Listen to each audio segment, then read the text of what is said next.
Okay, y'all, I have been studying the book of Proverbs, and if you don't hear anything else I say, hear this. When you study your word, don't just read it.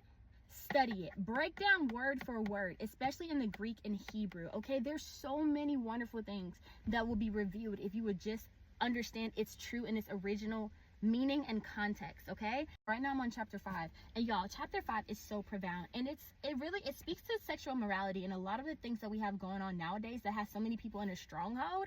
And I think if y'all was to really understand that God gives warning, and He's been giving us warning, and half the times our life would not turn out the way that it is if we would simply just understand and read His word and take heed to His warning. Strange woman is not just for men, it's also for women. A lot of men have that strange woman spirit, okay? Chapter 5, it starts off saying, this is the KJV.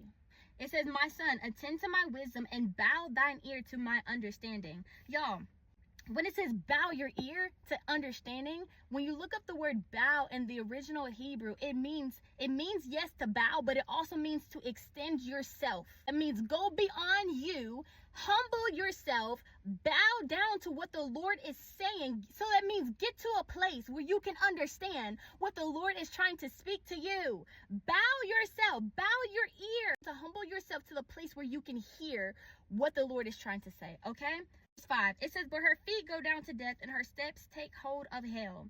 Verse 6, lest thou should ponder the path of life, her ways are movable that thou cannot know them. Okay, it sounds difficult to understand, but I'm going to break it down to you. In the Hebrew, when it says, lest thou should ponder the path of life, means that you should always balance life. Life should have a balance, okay? It says her ways are movable. Strange woman, the person with the strange woman spirit, it says that she's unpredictable. This is what this is saying. It says your life should be balanced. Person of wisdom, their life should be balanced. The person that has a strange woman spirit, their life is unbalanced and they're unpredictable. You can't tell right from left. You don't know what they're going to do. That's not a good sign, okay, y'all? Then it says, verse 7, hear me therefore, O children, and depart not from the words of my mouth.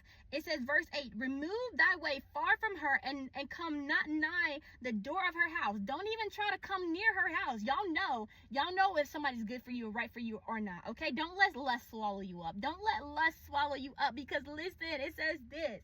It says, least thou give thy honor unto others, and thy years unto the cruel.